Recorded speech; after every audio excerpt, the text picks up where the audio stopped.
Hey, bonjour tout le monde, j'espère que vous allez bien. Bienvenue dans une nouvelle vidéo dédiée à ELK et notamment à Elasticsearch. Dans cette 78e vidéo, on va s'intéresser aux alias et à la réindexation. Vous allez voir, finalement, c'est quelque chose d'assez simple. Les alias, on l'a déjà évoqué lors des Lifecycle Management qu'on avait déjà vu précédemment. Il y a pas mal de vidéos au moment où on a dû faire, ça devait être Logstash, il me semble.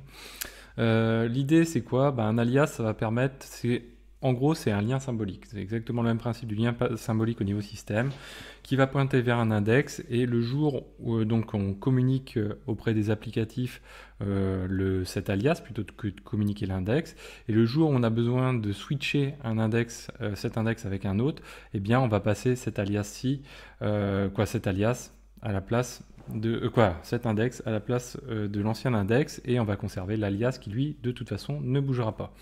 Alors jusqu'ici moi j'ai pas d'alias, hein, donc si je fais ceci, j'ai des alias mais c'est ceux de Kibana, hein, c'est ceux qui sont au niveau système.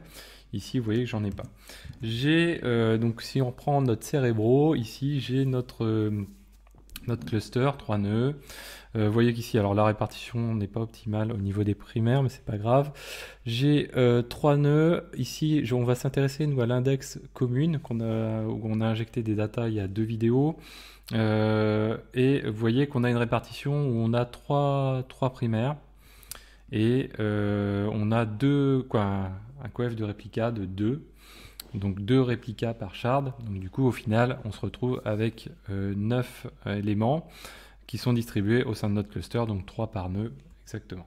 Donc l'idée, c'est de passer sur une autre configuration et de se dire, tiens, on va passer à 6 réplicas, à 6 primaires, pardon, en conservant le même nombre de nœuds à 6 primaires, donc suite à la vidéo que je vous ai invité à voir précédemment sur le sharding. On essaye d'augmenter le nombre de shards, on va se dire, bon là on fait que doubler, hein, c'est pas non plus énorme. Donc, pour faire ça, on va dérouler le principe suivant. Donc la première chose, on va créer un alias. Normalement, il aurait valu mieux le faire même avant, c'est-à-dire avant l'utilisation de notre index original. Voilà, donc moi, ce que je dis simplement que j'ajoute un alias qui s'appelle myAlias et qui va pointer vers commune avec un S qui est l'index en question. Donc ça, pour le pousser, c'est très simple. Hop, ici, on récupère cet élément-là. Donc là, on fait toujours un post. On a donc un content type qui est toujours de type JSON. On poste cette fois-ci vers l'API, vers underscore aliases, donc les alias, et on pousse le fichier JSON. Donc là, on est acquitté, donc c'est que ça doit être bon. Hop, voilà. Donc là, cette fois-ci, j'ai bien mon alias ici qui s'appelle myAlias et vous voyez qu'il pointe vers commune. Donc si je fais un curl 192.168.20.102 2.9200 slash donc nous on a dit que l'on était sur myAlias.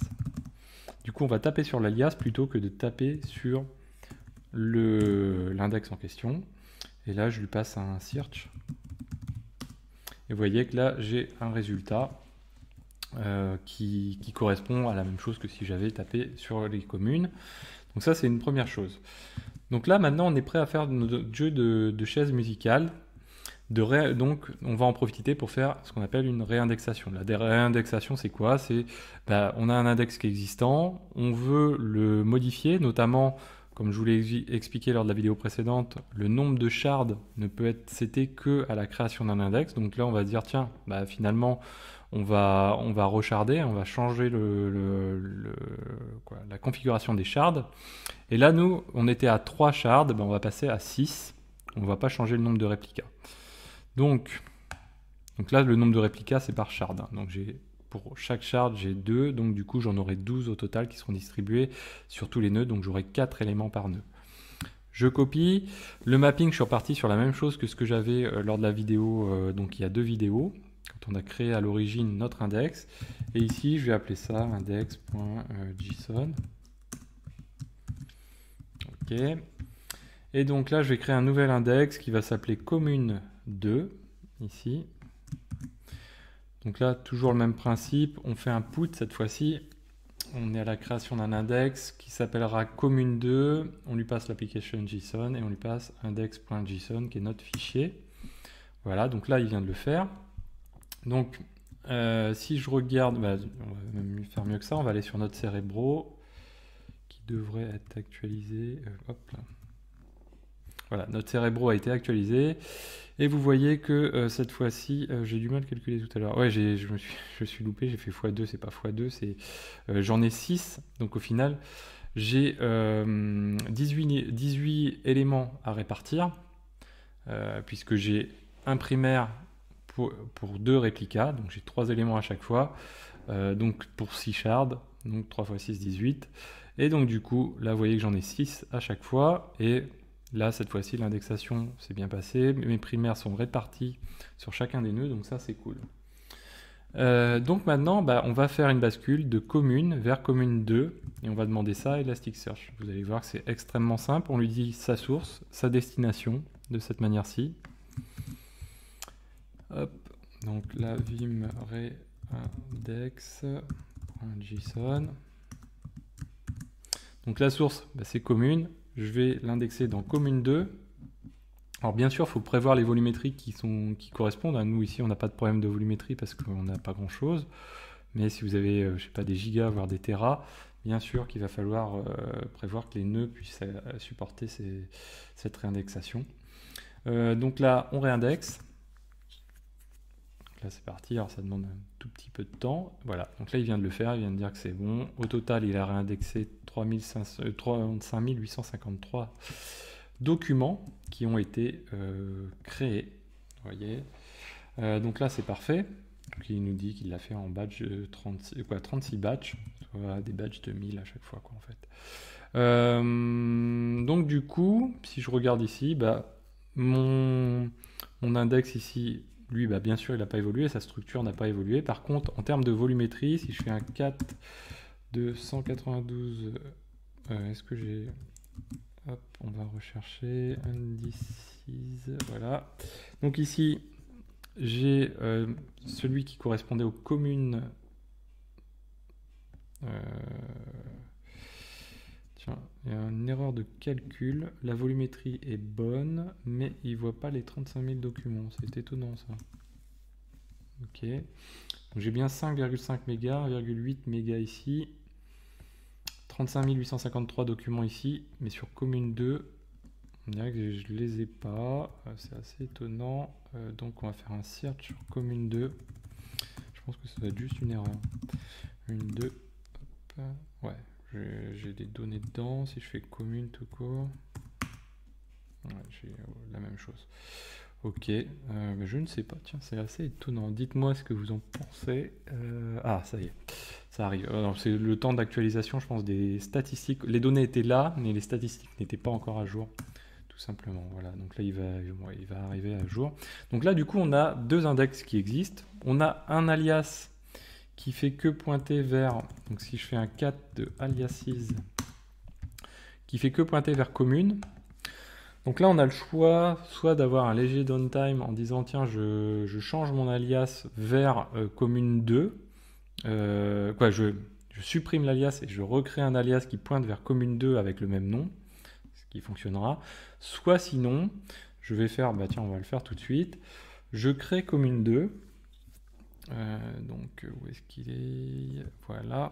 Donc je crée un nouvel alias. De toute façon, je dois l'avoir ici. Hop, voilà. Vim de alias. Donc là, on crée et on ajoute surtout à notre alias myAlias commune 2, l'index commune 2. Donc là, si j'ajoute commune 2 à alias, hop.